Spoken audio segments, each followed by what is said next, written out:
नमस्कार दोस्तों, मेरा नाम है अंकुश और आप देख रहे हैं रेलवे पॉइंट्समैन अंकुश। दोस्तों, स्वागत है आपका हमारे यूट्यूब चैनल में। तो आज की वीडियो में हम बात करने वाले हैं जिनकी किसी मार्कशीट या कोई सर्टिफिकेट में नाम मिसमैच है, या फादर का नाम या मदर का नाम कोई भी मिसमैच है, या डेट ऑफ बर्थ मिसमैच है।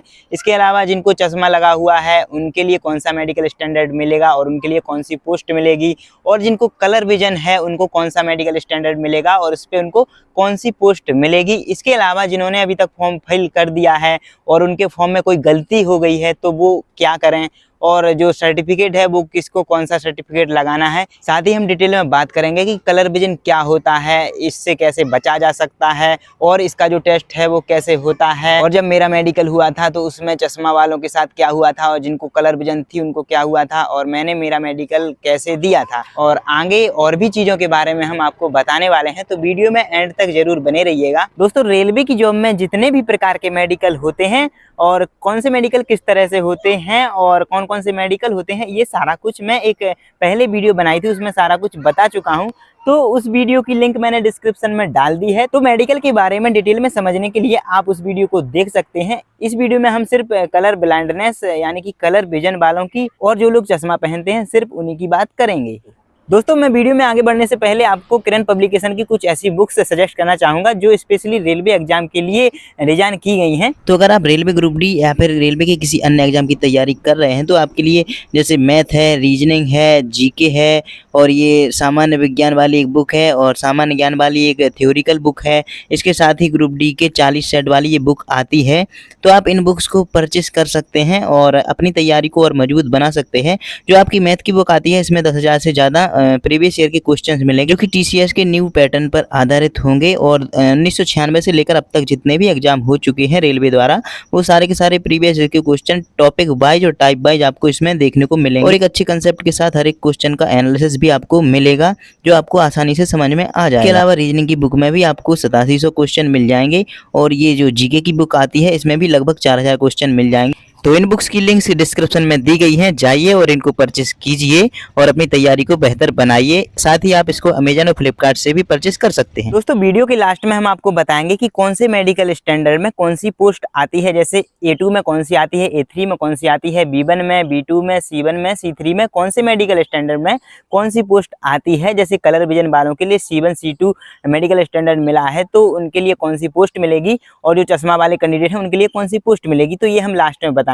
पहले हम बात करते हैं कि जिनकी मार्कशीट या कोई सर्टिफिकेट या कोई डॉक्यूमेंट में उनका नाम मिसमैच हो गया है, या फिर उनके मदर का नेम, फादर का नेम, या फिर डेट ऑफ बर्थ गलत हो चुकी है, तो वो क्या करें। जैसे अगर आपकी 10th की मार्कशीट में नाम या कुछ भी मिसमैच हो चुका है तो आप अपने अदर डॉक्यूमेंट के हिसाब से अपना सही जो डिटेल है आपकी उससे फॉर्म भर सकते हैं, और बाद में आप अपनी मार्कशीट में अपने बोर्ड के द्वारा या फिर जहाँ से आपने 10th पास करी है उस स्कूल में जा कर के आप टीचर से हेल्प ले करके उसमें करेक्शन करवा सकते हैं। और अगर आपकी मार्कशीट में सही जानकारी है, इसके अलावा आधार कार्ड या किसी और सर्टिफिकेट में अगर आपकी डेट ऑफ बर्थ गलत है, तो जो 10th की मार्कशीट में जो आपकी सही डिटेल है उसके हिसाब से आप अपना ग्रुप डी का फॉर्म अप्लाई करिएगा, और बाद में जो आपके सर्टिफिकेट में गलती है उसको आप सही करवा लीजिएगा। तो इस चीज़ से आपको बिल्कुल भी डरना नहीं है, एक बहुत ही आम बात और छोटी बात होती है। अब अगली बात हम उनकी करते हैं जो कहते हैं कि हमें सर्टिफिकेट कौन सा बनवाना है। मैं पहले भी बता चुका हूं कि जो ओबीसी सर्टिफिकेट आपका बनेगा उसके लिए आपको सेंट्रल का सर्टिफिकेट चाहिए होगा, और उसकी वैलिडिटी 1 साल की होती है। अगर 1 साल से ज़्यादा पुराना आपका सर्टिफिकेट है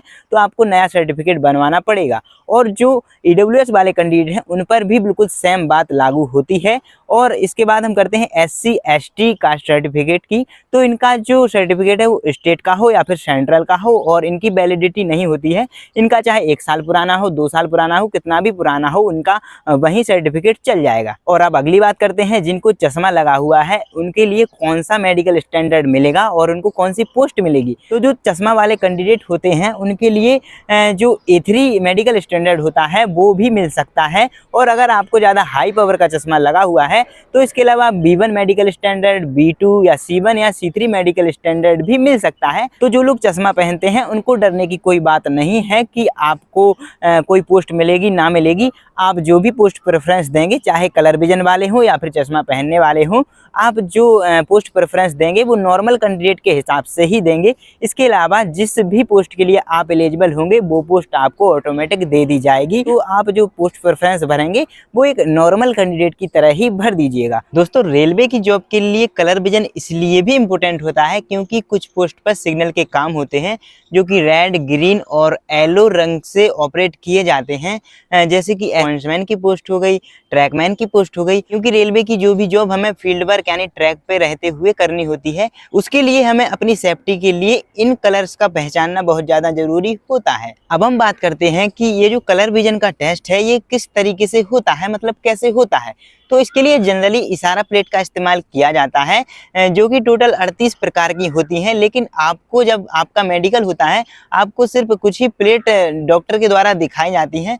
उसमें आपको बताना होता है कि इसमें कोई नंबर लिखा है या फिर कोई अल्फ़ाबेट लिखा है या फिर कोई डिज़ाइन बनी हुई है, तो ये आपको बताना होता है। अगर आप ये बता देते हैं तो आप इसको क्वालिफाई कर जाते हैं, और अगर आप इसको नहीं बता पाते हैं इसका मतलब है कि आपको कलर विजन है। तो इस कंडीशन में आपको C1 या C2 मेडिकल स्टैंडर्ड दे दिया जाता है। कलर विजन के टेस्ट से बचने के लिए आपको आंखों का ध्यान रखना होगा, और इसके लिए जब भी आप कोई आंखों का मेडिकल देने जाएं तो मेडिकल होने से पहले प्रॉपर तरीके से अपनी आंखों को रेस्ट दे लें। और अगर आपको इस मेडिकल से रिलेटेड कोई भी कंफ्यूजन हो तो आई स्पेशलिस्ट से कंसल्ट जरूर कर लें। और अगर आप ये खुद से कलर विजन का टेस्ट करना चाहते हैं तो कभी भी आर्टिफिशियल लाइट का इस्तेमाल ना करें।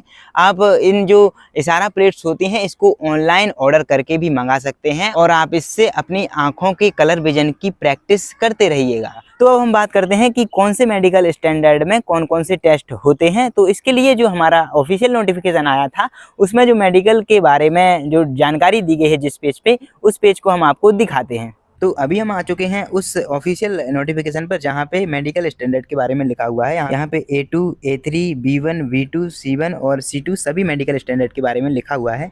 तो इससे पता चल जाएगा कौन से मेडिकल स्टैंडर्ड में चश्मा पहन सकते हैं, कौन से में नहीं पहन सकते हैं। तो सबसे पहले हम A2 मेडिकल स्टैंडर्ड वाले की बात करते हैं, जिसमें कहा गया है कि 6/9 की डिस्टेंस विजन होनी चाहिए, जो कि विथआउट ग्लासेस होनी चाहिए। साफ साफ मेंशंस किया गया है कि इसमें कोई भी आप चश्मे का इस्तेमाल नहीं कर सकते हैं। और इस मेडिकल स्टैंडर्ड में आपका कलर विजन का टेस्ट भी होगा और बाइनोक्यूलर विजन का टेस्ट होगा, नाइट विजन का भी टेस्ट होगा। अब इसके बाद हम बात करते हैं A3 मेडिकल स्टैंडर्ड की, जिसमें साफ साफ मेंशन किया गया है कि 6/9 का आपको डिस्टेंस विजन चाहिए, और ये विथ और विथआउट ग्लासेस हो सकता है। मतलब ये A3 जो मेडिकल स्टैंडर्ड है ये चश्मा पहनने वाले लोग भी पास कर सकते हैं। इसमें आपका कलर विजन का टेस्ट होगा, बाइनोक्यूलर विजन का टेस्ट होगा, नाइट विजन का टेस्ट होगा। तो इसमें भी कलर विजन वाले क्वालिफाई नहीं कर पाएंगे। इसके बाद आता है B1 मेडिकल स्टैंडर्ड। तो इसमें जो डिस्टेंस विजन है वो 6/9 और 6/12 है, जो कि विथ और विथआउट ग्लासेस है, यानी कि इसमें भी आप चश्मा वाले जितने हैं वो भी इसमें क्वालिफाई कर जाएंगे। इसमें भी आपका कलर विजन का टेस्ट होगा, नाइट विजन का टेस्ट होगा, बाइनोक्यूलर विजन का भी टेस्ट होगा। तो इसमें भी कलर विजन वाले क्वालिफाई नहीं कर पाएंगे। अब हम बात करते हैं B2 मेडिकल स्टैंडर्ड वालों के लिए। तो इनकी भी डिस्टेंस विजन 6/9 से 6/12 है, जो कि विथ और विथआउट ग्लासेस है। तो इसमें चश्मा वाले जितने भी कैंडिडेट हैं वो इसके लिए क्वालिफाई कर जाएंगे। और इसमें ये नहीं लिखा गया है कि इसमें कलर विजन का टेस्ट होगा। तो जितने भी कैंडिडेट कलर विजन वाले हैं वो B2 मेडिकल स्टैंडर्ड भी क्वालिफाई कर जाएंगे, मतलब B2 मेडिकल स्टैंडर्ड वाली भी पोस्ट उन्हें मिल जाएंगी।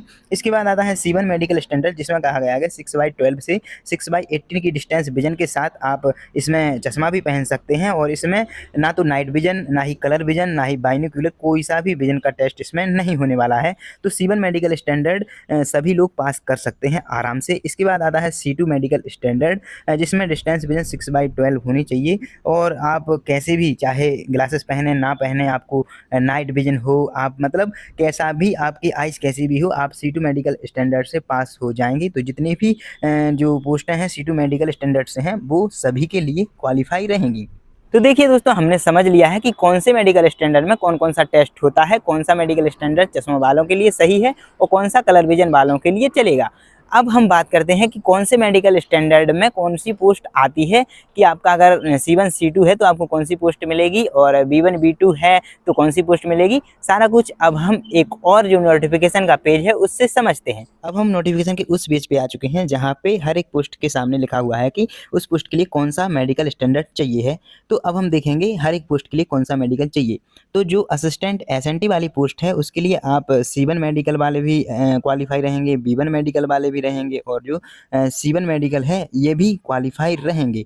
तो असिस्टेंट जो वर्कशॉप वाली पोस्ट है उसके लिए भी C1 मेडिकल स्टैंडर्ड चाहिए है और जो असिस्टेंट ब्रिज वाली पोस्ट है उसके लिए भी B1 मेडिकल स्टैंडर्ड है और असिस्टेंट कैरियर एंड वैगन वाली जो पोस्ट है उसके लिए B1 मेडिकल स्टैंडर्ड और जो असिस्टेंट लोकोसाइड डीजल वाली है और असिस्टेंट लोकोसाइड इलेक्ट्रिकल वाली है उसके लिए भी B1 मेडिकल स्टैंडर्ड है और जो असिस्टेंट ऑपरेशंस वाली पोस्ट है उसके लिए B1 और C1 वाले भी क्वालिफाई कर जाएंगे। और अगली जो पोस्ट है assistant TL and AC workshop वाली उसके लिए भी आप C1 मेडिकल स्टैंडर्ड वाले पास हो जाएंगे और जो असिस्टेंट TL एंड AC वाली पोस्ट है उसके लिए आपको B1 और C1 दोनों मेडिकल स्टैंडर्ड वाले इसको क्वालिफाई कर जाएंगे और जो असिस्टेंट ट्रैक मशीन वाले हैं उसके लिए A3 मेडिकल स्टैंडर्ड चाहिए है और जो असिस्टेंट TRD वाला है उसके लिए भी B1 मेडिकल स्टैंडर्ड चाहिए है और जो पॉइंट्समैन B वाली पोस्ट है इसके लिए आपको A2 मेडिकल स्टैंडर्ड चाहिए है और जो ट्रैक मेंटेनर ग्रेड 4 वाली पोस्ट है उसके लिए आपको B1 मेडिकल स्टैंडर्ड चाहिए है। तो आपने देखा कि सभी मेडिकल स्टैंडर्ड में सिर्फ एक पॉइंट्समैन B ही ऐसी पोस्ट है जिसमें आपका जो स्टैंडर्ड है वो सिर्फ A2 चाहिए है। बाकी सभी पोस्टों में किसी में A3 तो किसी में B1 B2 किसी में C1 तो किसी में C2 तक चल रहा है। अब अगली बात हम उनके बारे में करते हैं कि जिन्होंने ग्रुप डी का फॉर्म अप्लाई कर दिया है और अब उन्हें पता चल रहा है कि उनके फॉर्म में गलती हो गई है, या तो उनने जो अपनी डिटेल भरी है वो गलत भर दी है या फिर उन्होंने दो सर्टिफिकेट लगा दिए हैं। एक कैंडिडेट का मेरे पास मैसेज आया था, उन्होंने OBC सर्टिफिकेट भी उसमें लगा दिया है और EBC सर्टिफिकेट भी उन्होंने लगा दिया है। तो इस तरीके से आपका जो फॉर्म है वो रिजेक्ट होने के चांस बनेंगे। तो अगर आपने कोई भी फॉर्म में गलती कर दी है तो दोबारा चेक कर लीजिएगा। इसके लिए आपकी जो करेक्शन विंडो खुलेगी तब आप इसमें करेक्शन कर सकते हैं। 250 रुपये इसकी फीस लग जाएगी आपकी, लेकिन आपका फॉर्म रिजेक्ट होने से बच जाएगा। तो जिसका फॉर्म गलत हो गया है तो वो बिल्कुल भी ना घबराएं, करेक्शन विंडो खुलेगी तो उसमें आप ध्यान से सही करवा लीजिएगा। मैं अपडेट भी कर दूंगा जब भी करेक्शन विंडो खुलेगी। तो दोस्तों आज की वीडियो में यही इन्फॉर्मेशन थी। उम्मीद है कि आपको सारा कुछ समझ में आ गया हो। अगर आपके मन में और भी कुछ डाउट रह गया हो तो आप कमेंट में मुझसे पूछ सकते हैं और मेरे चैनल के बायो में मेरी टेलीग्राम और इंस्टाग्राम की लिंक है। अगर कोई और ज़रूरी बात आपको करनी है तो आप मुझे उस पर भी मैसेज कर सकते हैं। इसके अलावा अगर आपने अभी तक अपने YouTube चैनल को सब्सक्राइब नहीं किया है तो सब्सक्राइब जरूर कर लीजिएगा। साथ ही अन्य लोगों के साथ इस वीडियो को शेयर कीजिएगा जिनको ग्रुप डी का फॉर्म भरना है या इनको इनमें से कोई भी दिक्कत आ रही है, इन चीज़ों से अगर वो परेशान हो रहे हैं तो चलिए मिलते हैं अगली वीडियो में। तब तक के लिए नमस्कार, धन्यवाद।